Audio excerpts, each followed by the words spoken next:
Muito bem. Estamos caminhando aí na nossa série de mensagens, passando da metade do livro, indo para a parte final, para a parte prática. E não sei vocês, mas eu sou um entusiasta da parte prática. Às vezes eu tenho um problema de ficar só também nessa parte prática. Já redefinimos, já realinhamos aquilo que precisávamos realinhar. A partir desse domingo, vamos ver aquelas coisas que nós precisamos recomeçar. E aí, a parte prática parece que fica mais nítido aquilo que a gente precisa mudar. O título de hoje é: procurem as coisas que são do alto. Parece um versículo comum, versículo que talvez você já tenha visto, outras mensagens que você conhece. Você sabe que o cristão é diferente, que ele tem de fato a sua vida ser toda guiada pelo que a Bíblia diz, sobre o que Deus diz, sobre as coisas que são do alto. Mas será que de fato é assim? Saber, às vezes a gente sabe, mas será que a gente pratica? Tem um assunto que tem chamado a minha atenção há alguns anos já, e parece que nos últimos tempos ele está indo muito alto na mídia: relacionamento tóxico. Já ouviram falar dessa expressão? Para vocês terem uma ideia, o Instituto de Psicologia da Universidade de São Paulo, da USP, uma das maiores universidades do país, no dia 23 de janeiro deste ano, ele soltou uma matéria no seu site falando sobre relacionamento tóxico. Uma das definições, a definição proposta por eles, por essa matéria, do pessoal do Instituto de Psicologia da USP, é o seguinte: relacionamento tóxico é o desejo de controlar o parceiro ou a parceira, a pessoa que você está junto naquele relacionamento, só pelo desejo de controlar, de ter aquela pessoa só para você, só para si e nada mais. E depois lista diversos sinais. Lembra que a gente falou que o apóstolo Paulo, no fim do capítulo 2, ele vai dando advertências. Cuidado, olhem isso, prestem atenção. Então, do mesmo modo aqui, na mesma linguagem até, o Instituto de Psicologia mostra alguns sinais. Eu vou destacar 3 deles. Um dos primeiros sinais é uma constante luta pelo poder nesse relacionamento.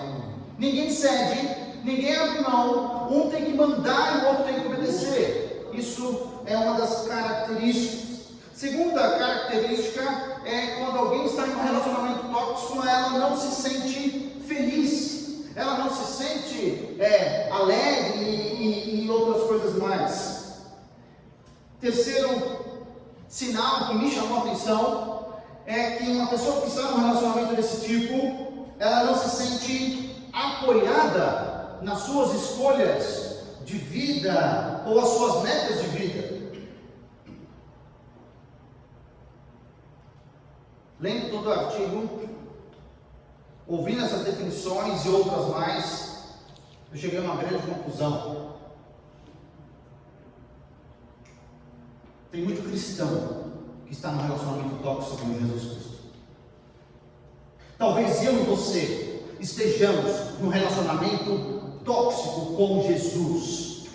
Sabe por quê?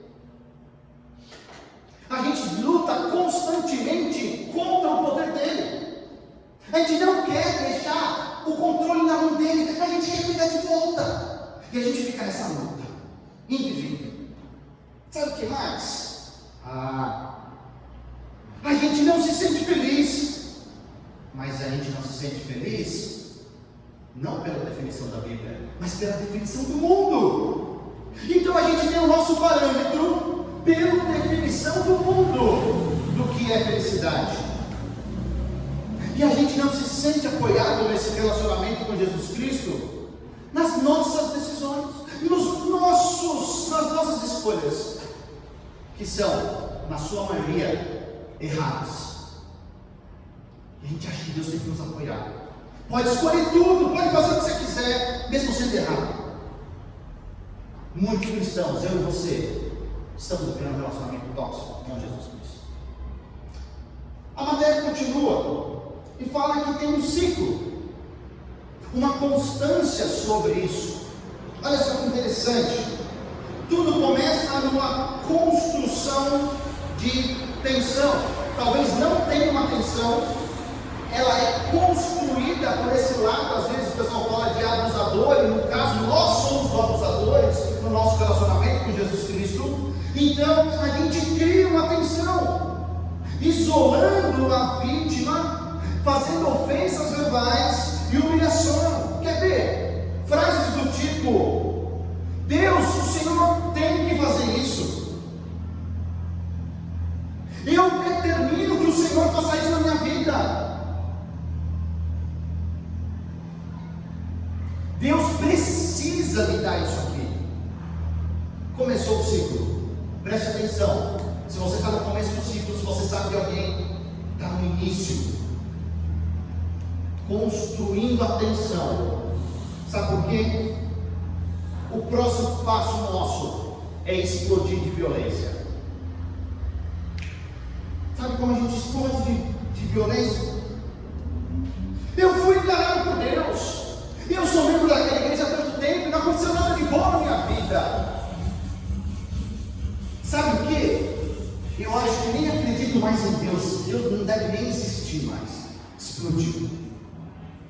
Explodiu. Só que tem um terceiro passo desse ciclo, que ele é perigoso, que é a lua de mel.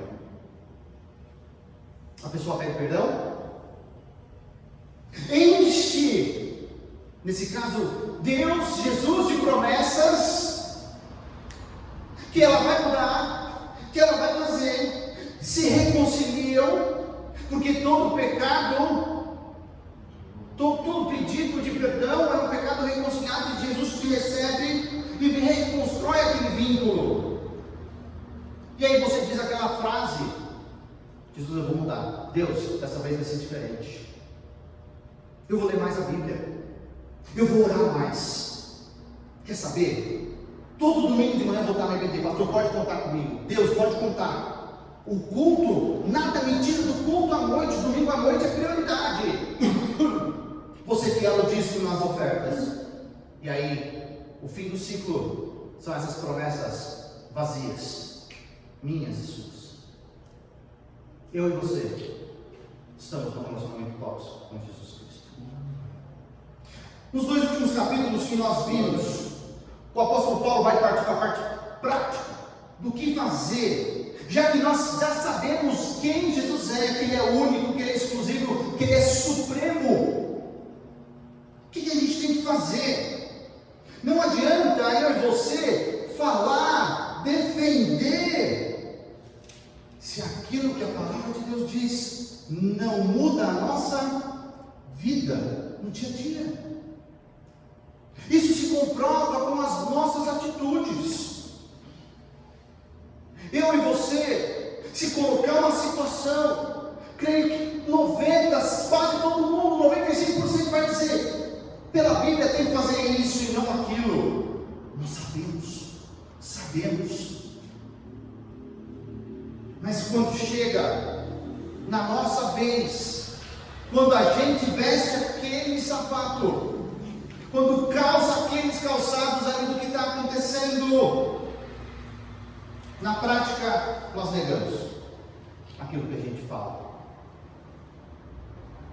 Tito, capítulo 1, versículo 16, a primeira parte, diz o seguinte: eles afirmam que conhecem a Deus, mas por seus atos o negam. E o que vale mais? A afirmação ou o ato? Promessas que a gente faz nesse relacionamento com Jesus, que na verdade a prática é outra. A gente tem que lembrar todo o contexto onde o apóstolo Paulo está falando, para as pessoas onde estão falando ali. Todas as religiões onde eles estavam envolvidos tinham essa prática externa. Durante a semana ou durante qualquer outro dia você podia ser e fazer aquilo que você bem entendesse. Mas se você fizesse o ritual no local sagrado errado, não valeria de nada. Isso era um convívio. Isso foi da onde Deus tirou aquelas pessoas para formar aquela igreja. Então as pessoas eram comum saber que para a divindade, para eu tentar me achegar a esse Deus, eu tenho que fazer algumas coisas certinhas. E o resto da minha vida, quem toma a decisão, quem fala o que é certo, sou eu mesmo.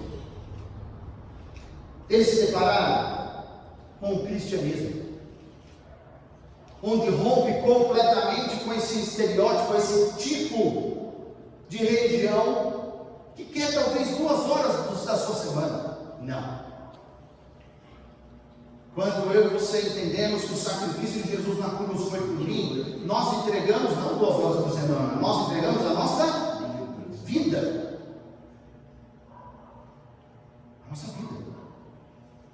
Talvez você já tenha falado isso, mas você nunca parou para pensar a implicação de entregar a sua vida para Deus.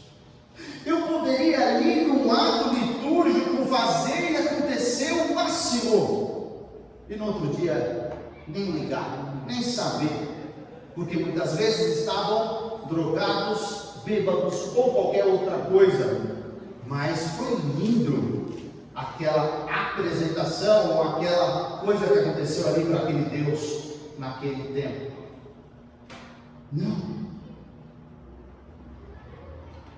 O que o apóstolo Paulo está falando e está combatendo mais uma vez e chamando aqueles nossos irmãos à parte prática é que sim, diferente do que eles viviam, de onde eles saíram, o que eles criam tinha tudo a ver com a sua vida, com seu comportamento, com o que eles faziam a todo momento da sua vida.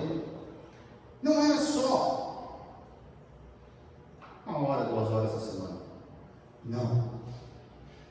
Esse conceito completamente novo que o cristianismo traz é que a nossa convicção, as nossas doutrinas, o que a palavra de Deus diz, elas determinam o nosso comportamento.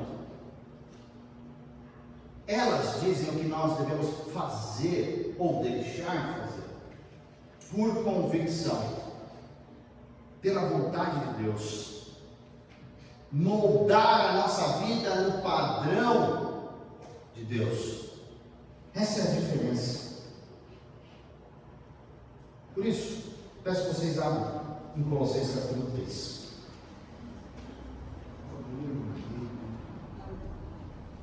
Nós vamos ler esses 4 primeiros versículos. Vamos aprender como que a gente procura essas coisas do alto. Colossenses 3, versículo 1 ao 4.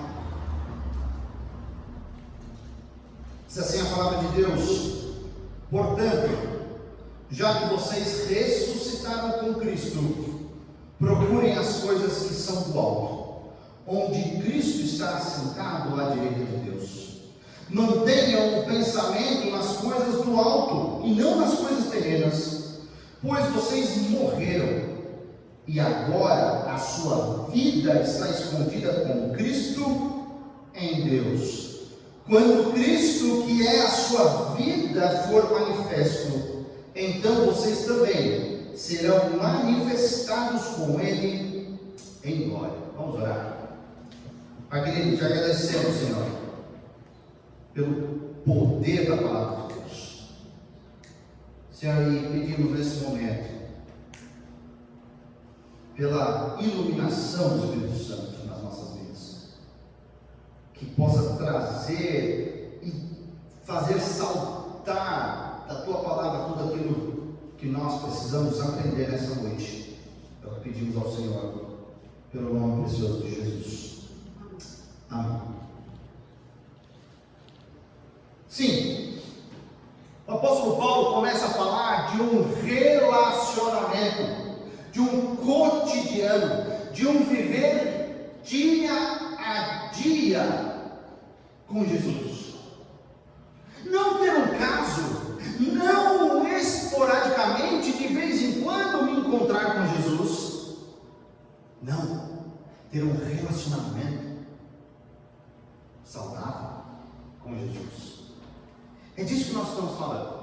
Por isso que nós vamos começar a ver hoje 5 motivos por que a gente deve procurar as coisas do alto.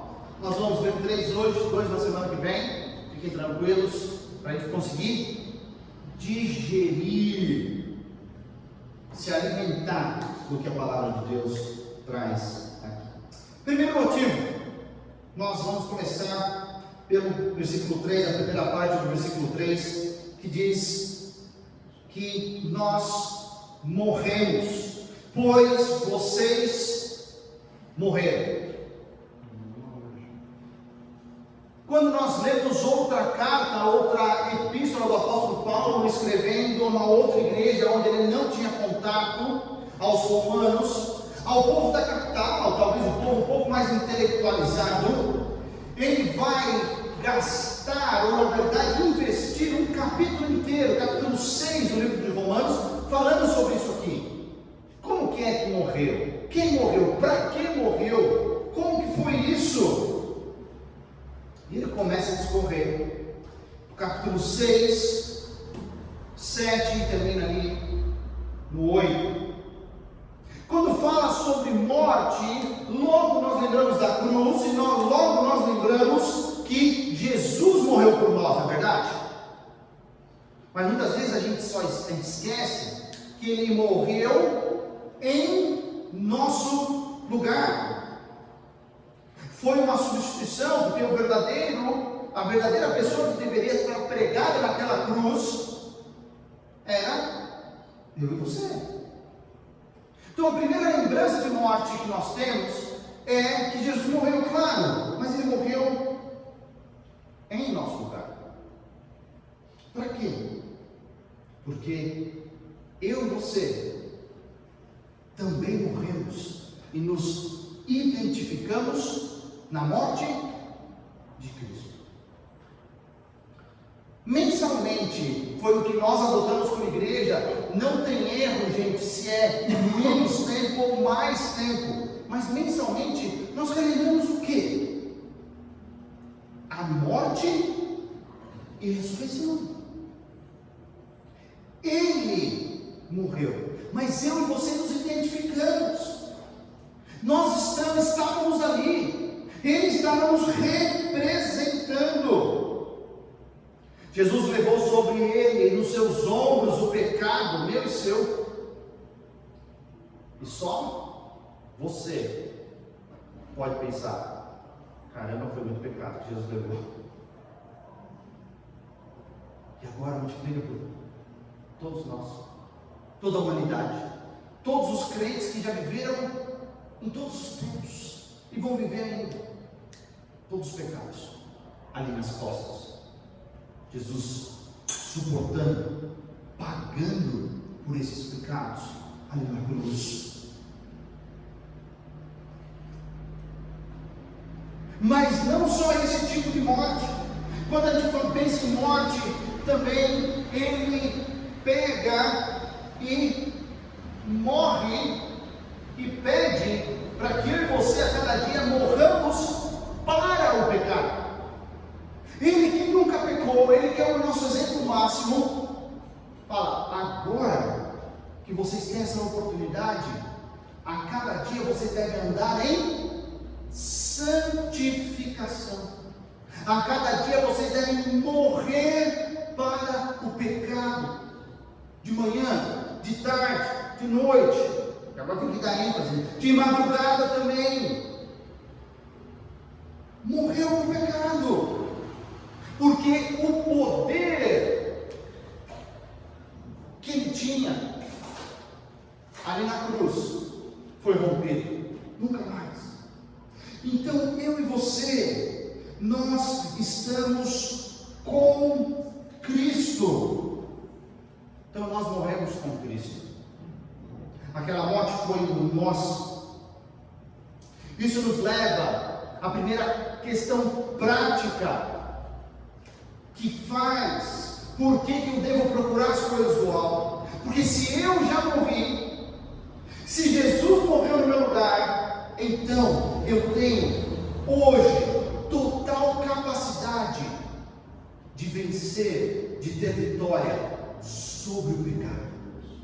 Antes não, antes era uma luta desigual, só a minha carne dominava. Hoje não, o Espírito vive em nós, e se você está alimentando mais o seu Espírito do que a sua carne, ele vai ganhar, e você vai ser vitorioso, do melhor jeito que pode ser, que é vitória sobre o pecado.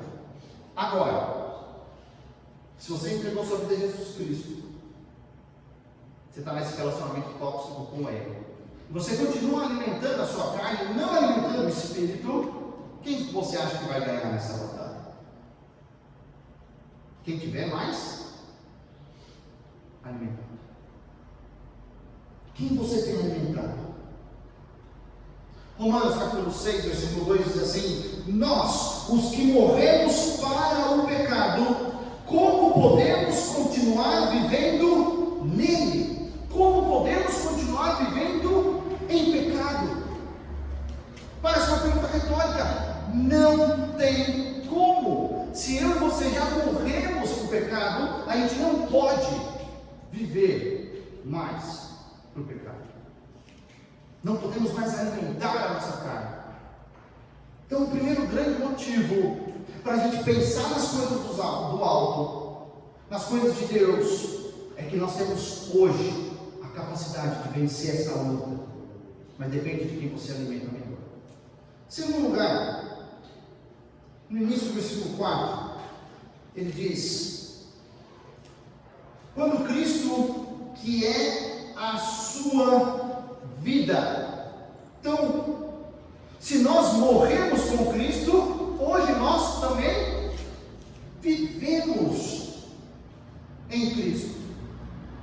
Cristo, Ele é a nossa vida. Cristo nos deu a vida eterna. Não é lindo? A gente acha isso fantástico, mas ela começou naquele dia que você entendeu. Porque Ele te tirou da morte e trouxe você para a vida.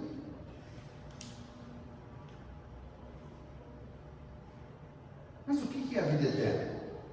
Se caísse uma prova, se alguém perguntasse: fala, meu amigo, você que é crente, vai na igreja, o que é a vida eterna? Me fala. A vida eterna é... O que você diz? Bom que a palavra de Deus sempre nos ajuda. E a vida eterna é o próprio Jesus Cristo. Ele. 1 João capítulo 5 diz: quem tem o Filho tem a vida. Quem não tem o Filho não tem a vida.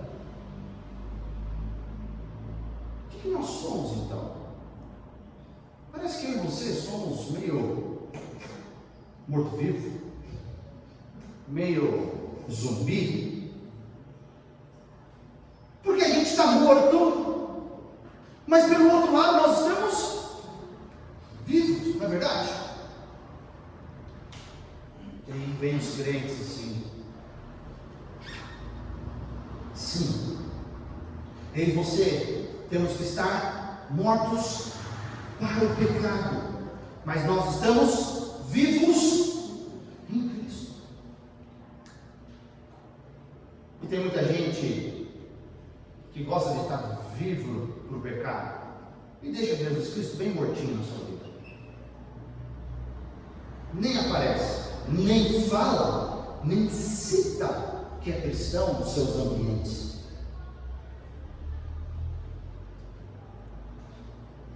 Algumas frases desse pessoal poeta fala que a vida é aquilo para que eu e você estamos vivos.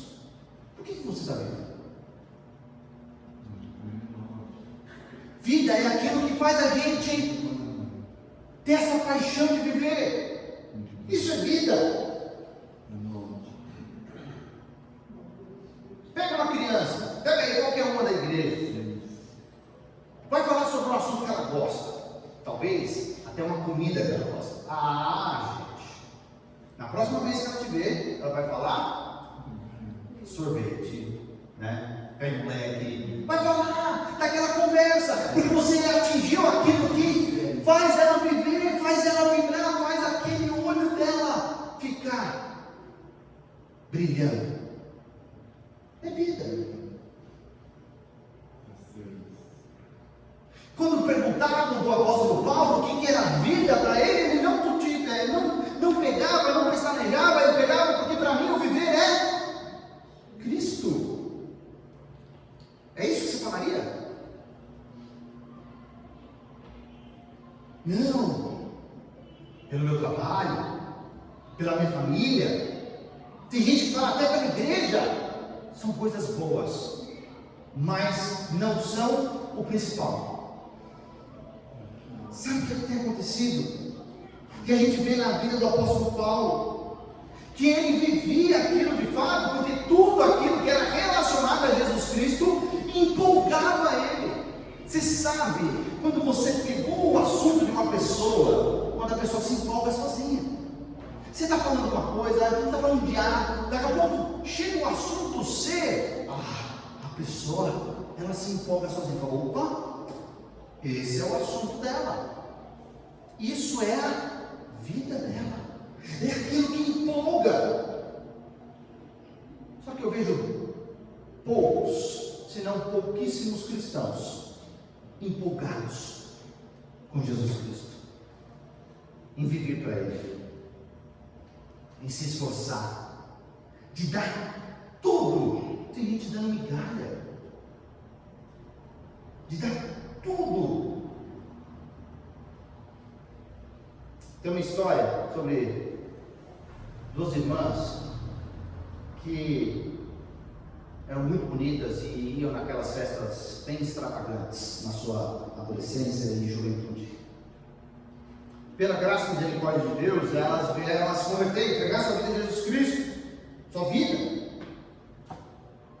E elas desfrutaram e estão vivendo esse novo momento de ter a sua vida transformada. Só que você sabe bem, esses convites nunca param de chegar. E alguém foi lá convidar elas. Escuta, fulano, ciclano, vocês não querem ir na festa tal? Consigo até de graça, coloco vocês na lista.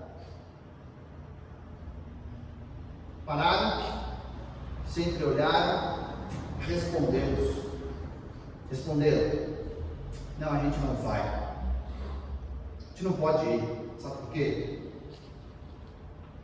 Aquela ciclana, aquela fulana que você conheceu já morreu, não existe mais.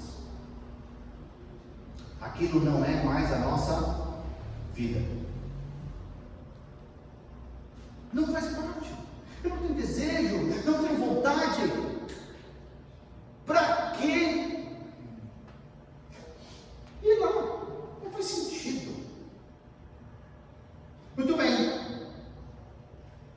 Primeiro motivo, nós morremos. Segundo motivo, nós estamos vivos, nós vivemos em Cristo.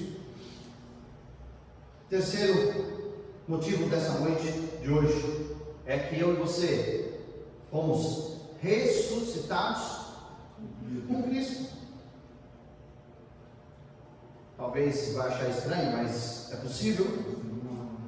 Muito crente está vivinho da Silva, mas nunca saiu da cova. Gostou, é confortável aqui, parece que não tem que fazer nada, mas não quer sair de lá, do lugar da podridão, do lixo, de onde está tudo, no cemitério, onde você foi chamado para ter uma vida diferente. Não somente ter vida dentro de você, mas ser transformado por completo.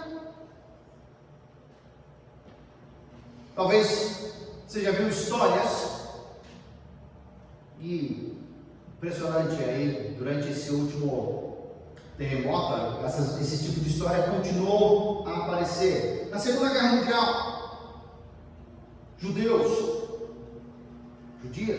grávidas, se fingiam de morto, naquelas valas comuns com 200, 300 corpos. Pessoas grávidas, e os bebês nasciam entre os mortos. Não sei se vocês acompanharam recentemente, mas foi encontrado um bebê de 2 dias no meio dos escombros do terremoto lá na Turquia, na Síria. Os socorristas tiveram que cortar o cordão umbilical. No meio do caos, no meio da destruição, da morte, foi encontrado alguém que tinha acabado de nascer. A vida. Nasceu no meio da morte para outros.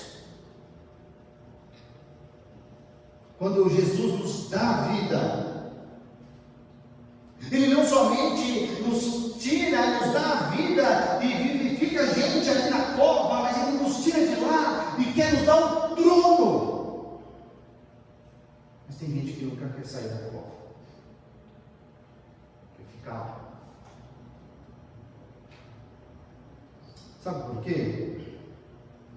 O versículo 1 diz que vocês ressuscitaram com Cristo, procurem as coisas que são do alto, onde Cristo está assentado à direita de Deus. Esse é o nosso lugar, essa é a nossa posição.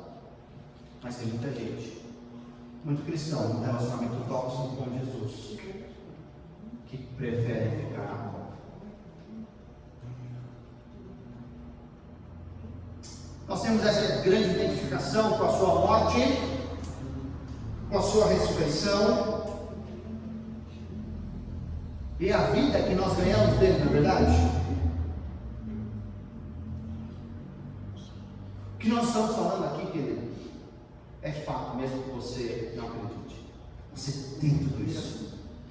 Por isso que nós devemos pensar nas coisas que são do alto, não das coisas da terra. Algumas perguntas para a gente levar esse texto para a nossa semana. Talvez, não sei se a sua semana vai ser curta ou longa, mas sempre ser prático.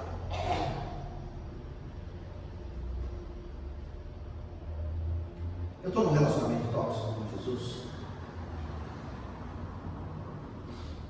Será que eu estou lutando constantemente pelo poder e não deixo Jesus tomar as decisões, mas eu quero tomar as decisões, mesmo já entregando a minha vida a Ele? Será que eu não me considero uma pessoa feliz porque eu olho ao mundo, pelo padrão do mundo, eu me meço e falo, eu não sou feliz, mas você esquece de medir pela Bíblia?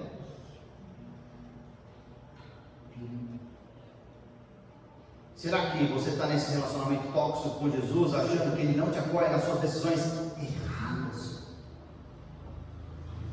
Será que você se identificou com isso? Tem como mudar.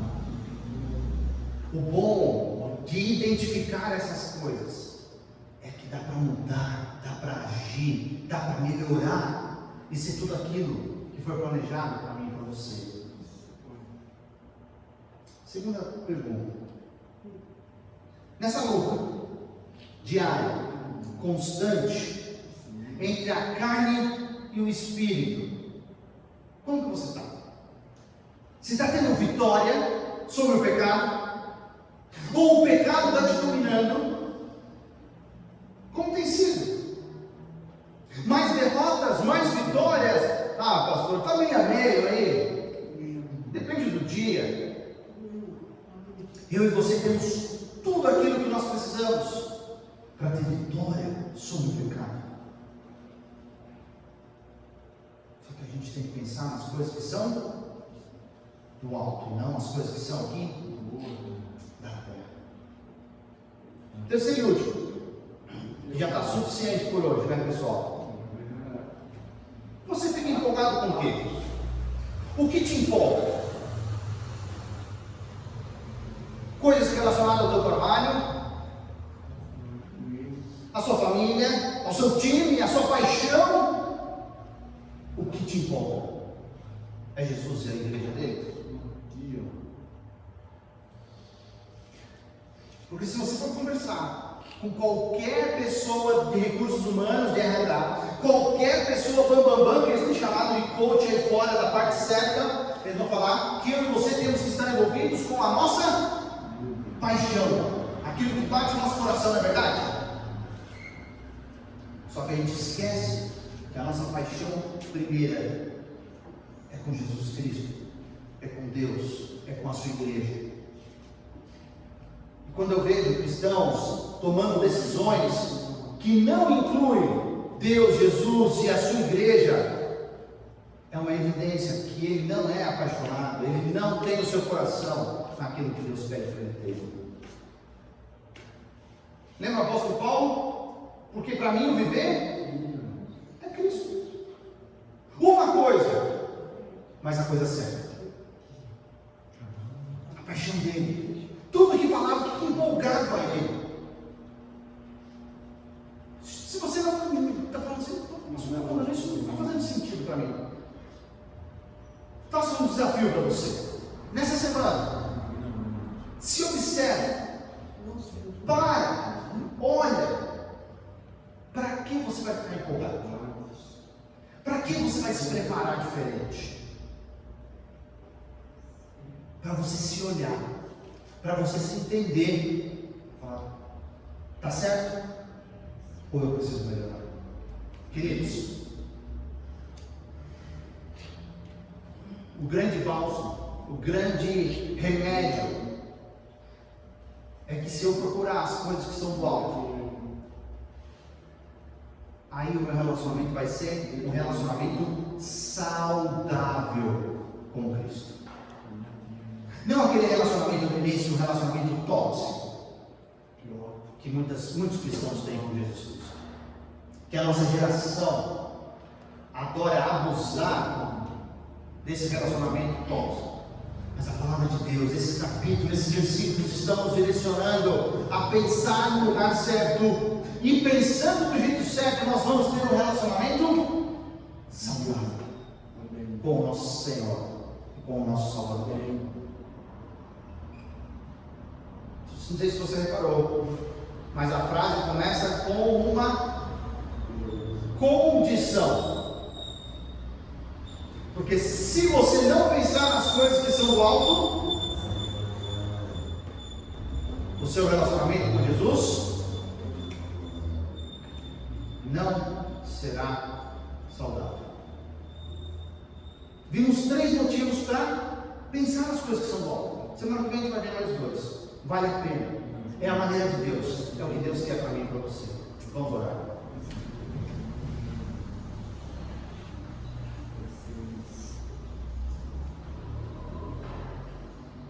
Pai querido, nos ajuda. Nos ajuda talvez a desconstruir pensamentos, desconstruir anos de ideias erradas que tínhamos. Uma ideia errada sobre quem Deus é, sobre o que Deus faz. Senhor, nos ajuda. Mas Pai, te agradecemos porque a Tua palavra nos limpa, nos lava, nos regenera da maneira correta. Senhor, que cada um dos meus irmãos aqui tenham essa oportunidade linda de desenvolver um relacionamento saudável com Jesus Cristo. É o que nós pedimos no nome de Jesus. Amém.